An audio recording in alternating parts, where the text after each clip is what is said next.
Hello, everybody. Welcome to another episode of Spring Fever with me. Right now, I'm XFL Jim.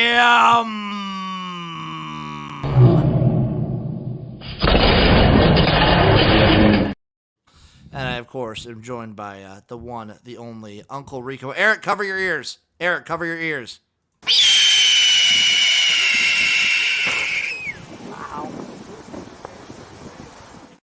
Wow, indeed. Wow. Wow, indeed. Shout out Herb Phillips. Your Brahmas got it done. Shout out Erik. Both the teams that Erik wants to root for in this league got W's in week 1. I like it. Michigan Panthers with the crazy kick and the San Antonio Brahmas, who right now sit atop the XFL standings. Mm-hmm. Erik, I'm not going to lie, Jim. I only watched a little bit, dude. I was traveling. You had a busy weekend. I was with the fam. A lot of basketball going on for the kids. So what I want to do on this show, Erik, because I released a video that included my power rankings. What are Erik's post week 1 UFL power rankings? On the spot.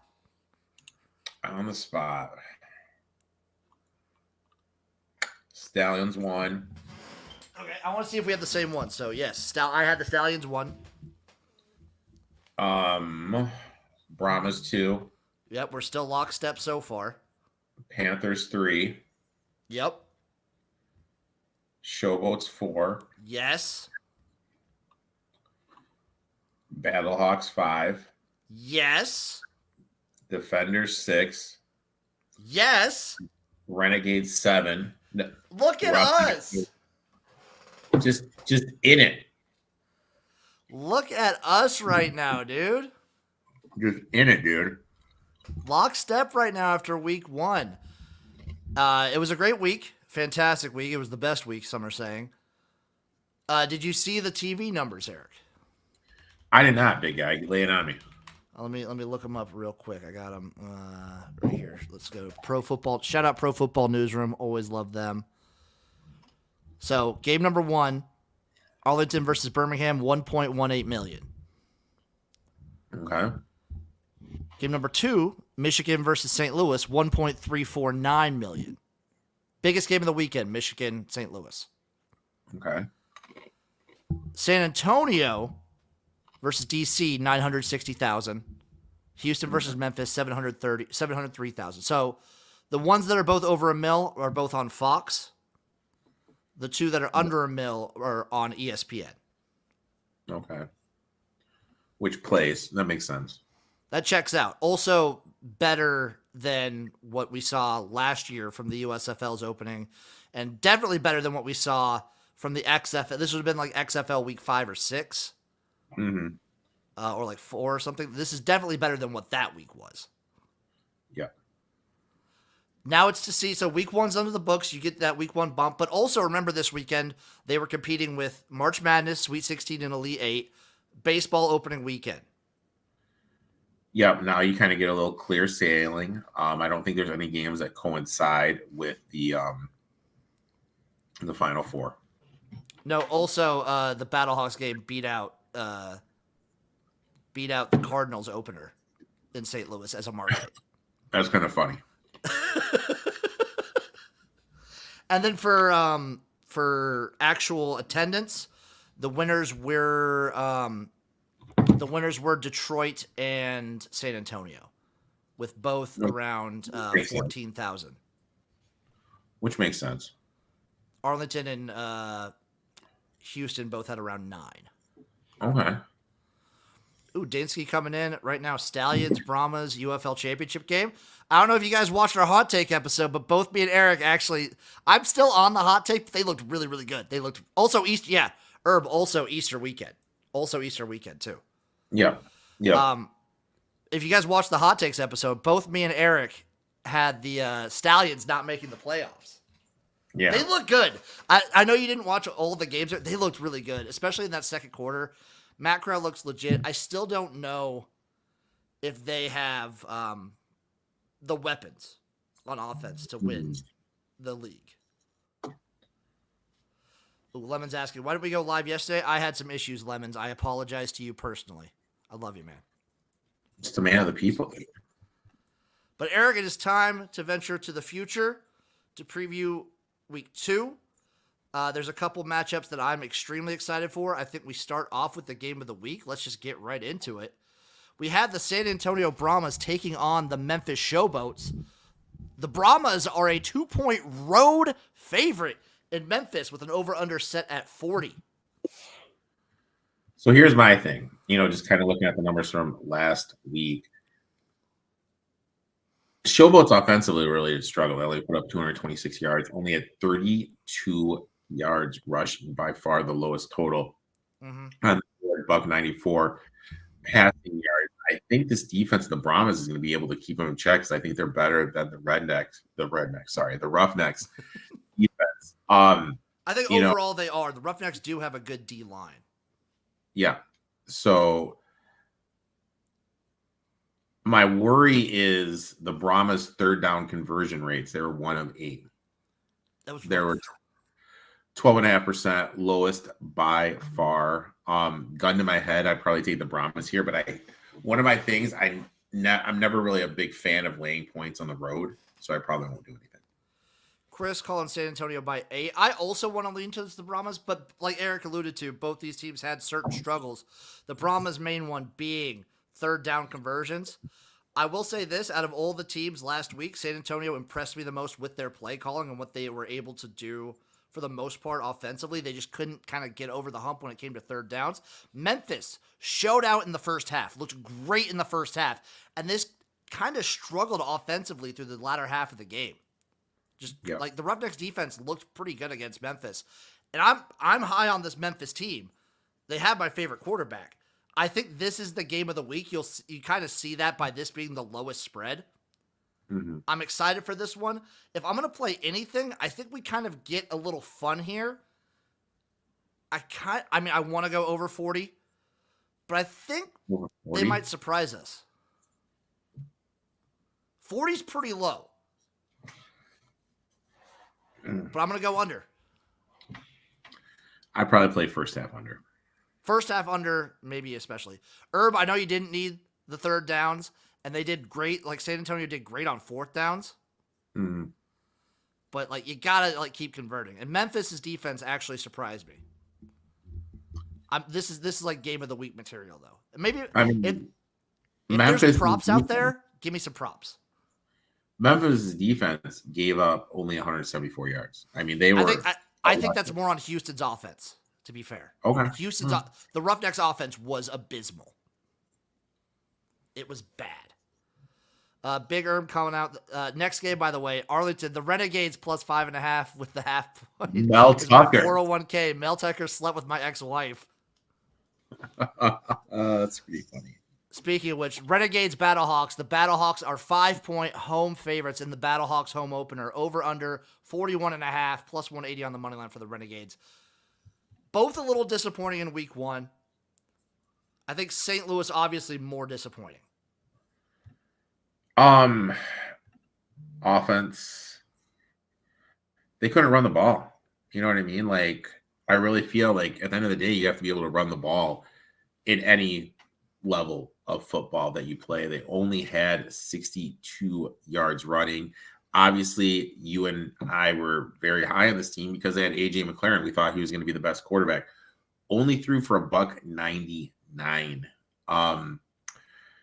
Defensively, kind of looking at it, they struggled. They gave up 280 total, 112 on the ground. Are they going to be able to stop the Renegades rushing attack? I know they only rushed for 59 yards, but I don't know. This game's another question mark for me. I would probably take the points, but that place is going to be electric in St. Louis, though, for sure. It's going to be crazy. I think both teams they struggled running the ball, but they didn't get away from attempting to run the ball. Yeah. And I feel like that annoyed me more with St. Louis when you have someone like McCarron. How many attempts did he have? How many attempts did A.J. McLaren have?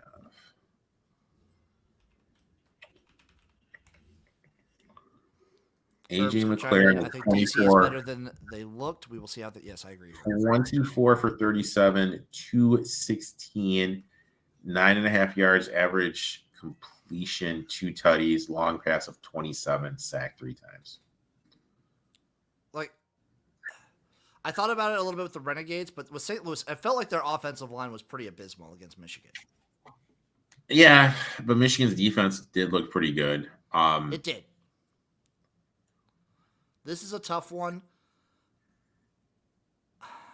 What's St. Louis first half? St. Louis, that place is going to be so electric in the first half.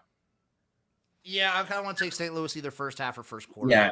What would it be? Would it be like a minus? Do they have first halves up yet at DK? Let's see if I don't know if they do a DK. Let's see. Yeah, they do. Oh, look at that first half. St. Louis -3. I would take that. I would definitely take the -3. Renegades are +3, -115. That means a little money is coming in on the Renegades. Maybe it could sneak in here to a -2, but I definitely look to get the -3 of the first half because I think they're going to start out pretty good. I agree with Chris. That place is going to be rocking. That arena is going to be awesome. I'm also kind of looking forward to this game. Yeah, give me St. Louis early on. Give me the Renegades to kind of keep it close, but something about this Renegades team, it just feels off compared to last year. Like, remember they got to a real slow start last year too. They're switching offensive coordinators. They looked a little slow. But I mean, like, we're going to play the emotional factor here. We all know St. Louis by far is going to have the biggest home advantage. They're going to look to get on the ship from their loss, playing at home. -3 for the first half. That's going to be my first bet for the weekend. Did hear no Ja'Cour Pearson, by the way. He's out. He's retired. Retired? Yeah, so he tweeted some stuff out. He posted some stuff where he said, so he was getting checked out, obviously, because he's been on IR. Mm-hmm. So it looks like the doctors may have misled him or not been, like, something might have been, like, misdiagnosed. He's retired. He's done with football. Just done. Which sucks, because he was great. Just peace out, A-Town. Yeah, I think he's done. Okay. Which I hate, because he was so fucking awesome.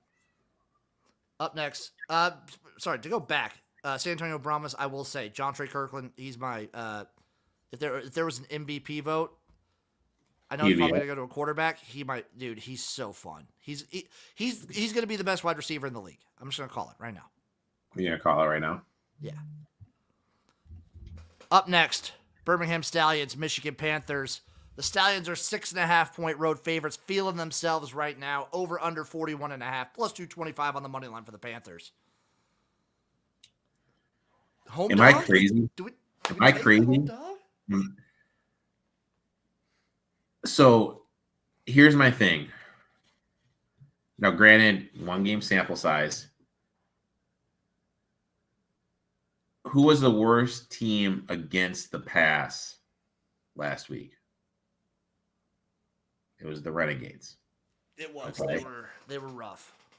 I mean, they allowed 16.1 yards per completion. 16.1 per completion, which is absurd. The most by 2 yards. You know, and then when you look at defending the run, Renegades allowed the most running yards. Was that the Renegades issue on defense, or was that the Stallions being that good? I think the Renegades had a lot of running issues. That's the way I'm going to look at too. This Michigan defense is definitely a step up. They're going to be playing at home. This is one of the places that's definitely going to have a home advantage. You mentioned they had one of the largest crowds last week. I think that Michigan has a special team advantage too. I'm going to try to wait, though. I think maybe we could get a 7 here. If we get a 7, I'll definitely play. I'll actually take that back. 6 is more of a key number in this league than a 7 is, so I'll definitely be taking the 6.5 and the plus. Was that 225 on the money line? It is +225 on the money line. I was going to ask you, Eric, so with the no extra points, with the going for 1, 2, or 3, how does that kind of affect the key numbers in this game? I need to see more of a sample size, though. You know what I mean? Like, I need to see a sample size and run. You know what I mean? Because how many teams are going to be going for 3? That's what I need to know. Based off of it, this is 1 week, so barely a sample size. It looks like most of the teams are going for 2. Yeah, and that's what we thought it was going to be. So if most Yes. teams are going for 2, you hit that at what, 65, 67% clip. It's definitely the key number is going to be 6 then. Exactly. Yep. So it's going to be over the key number 6. So I'll take the 6.5 and I'll take the plus 225. I'm going to take the plus 6.5 here. We did see the Stallions kind of like find themselves in the second half. Maybe a slow start. I think Detroit might show out a little bit more in week 2 than they did week 1, especially with the Panthers winning and kind of getting all over in the news. Yeah. We do have a question, Eric, from Dansky.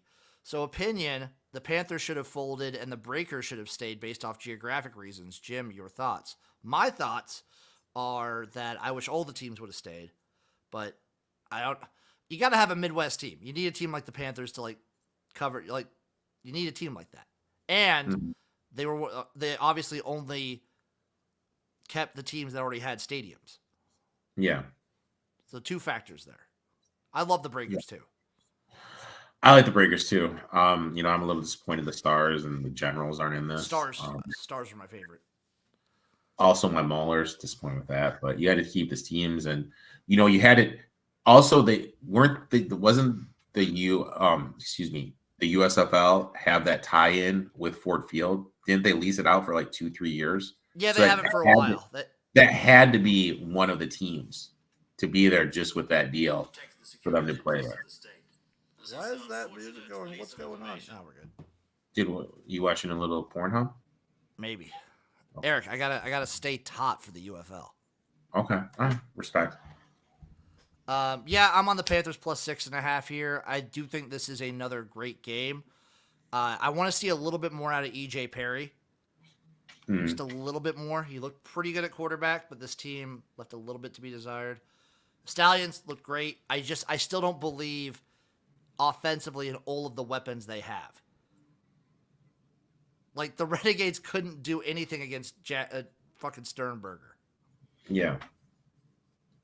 Chris is asking, where am I at? I'm in the middle of the goddamn country, baby.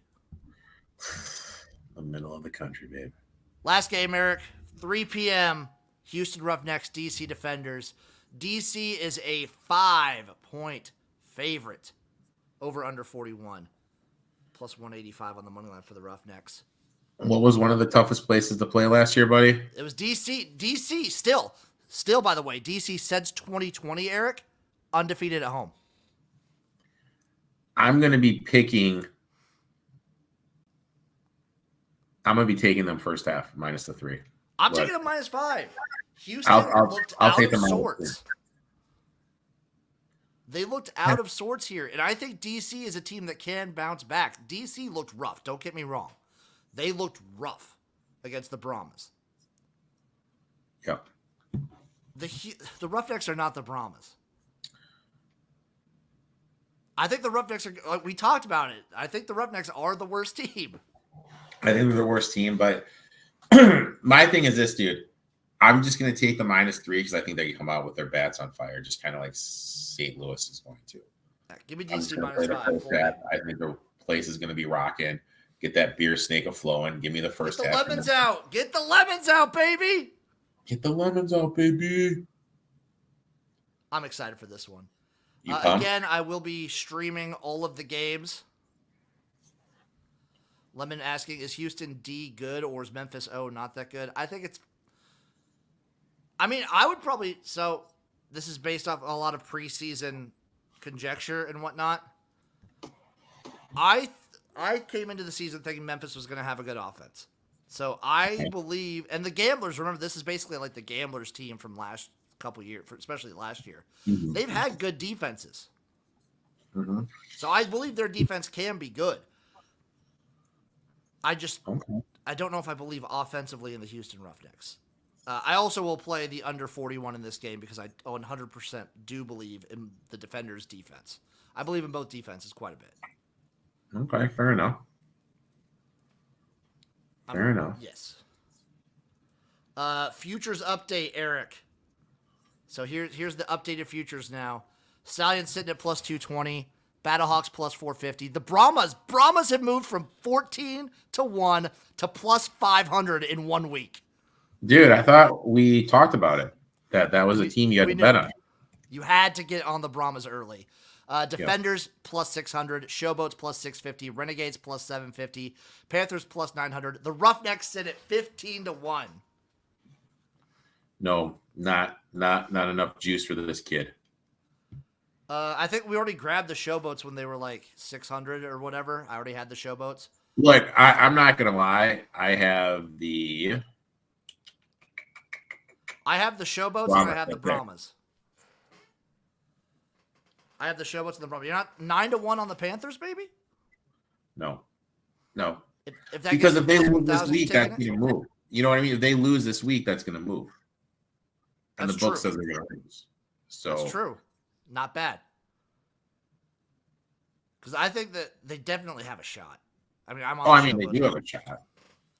But I mean, that comes to the thing. If you think they're going to win, buy low, sell high. Fine. If you don't think they're going to win, then you wait, and it's going to drop down a little bit. Dansky asking if we could choose one new expansion team, what would they be? I feel like you have to go two. You can't just go one. Yeah. So if I'm going expansion,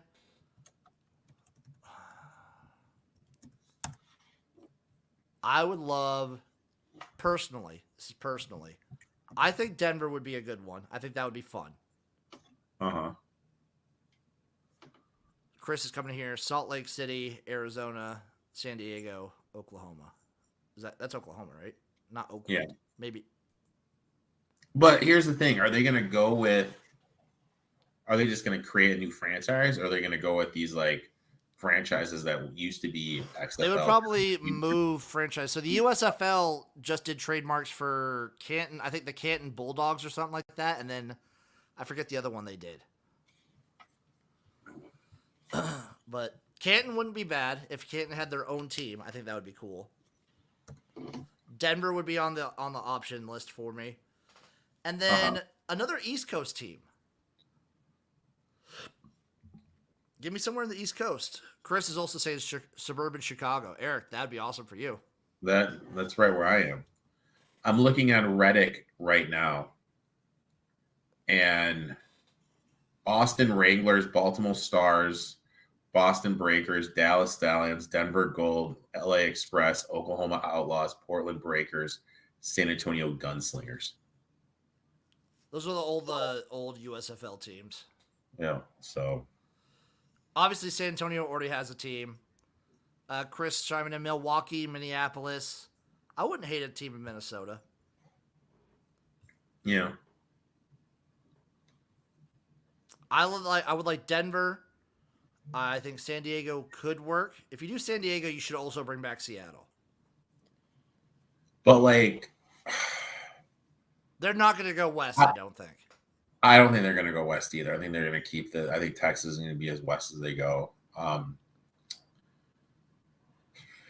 Boston would be nice. New York would be nice. Philly would be nice. A team in like Charlotte somewhere. I was going to say Charlotte, like North Carolina would be nice. Yeah, one of the North or South Carolinas. I heard some people saying Louisville, but I don't think that would ever work. I don't think that would work either. Columbus would be really cool. Big city, big-ish city. Yeah. Orlando, as Chris was pointing out in the chat, would be a good one too. Orlando would be cool. We already had Orlando. It did all right in the XFL. There's got to be some town that we're missing. Lebanon, Vegas. We tried. Dude, it was an effort. Bad taste. What about Tulsa, Oklahoma? Yeah. What about Omaha? What about Omaha, Nebraska? Fucking Nebraska. Do it. I'll move there tomorrow. Dude, I'm telling you, after watching Lover, Stalker, Killer on Netflix, I'm never going to get Omaha, Nebraska. Omaha's a great city, Eric. You shut your mouth. So the Council Bluffs got an arena team, so Dansky says, hear me out, when they expand to Canton, the team name should be the Canton Legends. I like that. That's cool. That's a pretty cool one. Yeah. Eric, what is the game you're looking forward to the most, and why are you looking forward to it this week? I think the Stallions and the Panthers, because we're going to see what each team is. if that makes sense. We're going to see, did the Stallions take advantage of the Renegades or Battlehawks bad? Just kind of stuff like that. We're going to kind of see like how each of them kind of measure up. Mine's the first one. Brahma's Showboats. If it's anything, like, I just want to see offensive masterclasses by A, my favorite quarterback, Case Cookus, and B, who I believe might be a rising star in this league. Chase Garbers looked great in week 1. Yeah. And he had some swagger too. I can't get away from these Cowboys, Eric. I can't. Oh, here it is.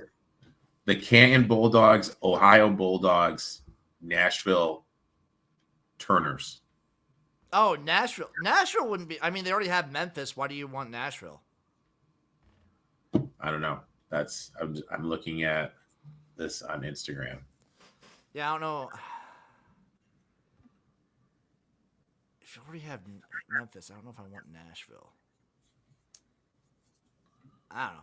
Any other parting thoughts, Eric? Anything you're looking forward to this weekend in UFL action? Nope. Hopefully I can watch a little more games and, kind of lock in and make some money. I'm looking forward to an amazing week 2. Week 1 was everything I wanted and more. Let's keep this train rolling. Let's keep this. Let's have a couple. What I want here, what I really, really want from week 2 is more moments. I think that's something week 1 did really, really well were moments. They had the crazy kick in the Panthers Battlehawks game. Yep. To seal it. The fucking thick 6 in the Brahmas game. The fake punt move. Yep. Moments. There's key moments that these games had. And I think if we just get 1 or 2 moments every week, this league will blow up. Okay. All right. I like that. I think that could be huge. And I want to see this sideline reporter you're hyping me up about too. Okay, Eric. I'll send you some clips after the show. Also, I had some criticisms. I want to see Fox do a little bit better on the sideline interviews. ESPN was blowing you out of water when it came to sideline interviews of players. Get better, Fox. Love you guys. We'll see you next time on some spring fucking fever. Stay hot. Stay hot. Shout out IFL. Shout out AFL coming up, baby.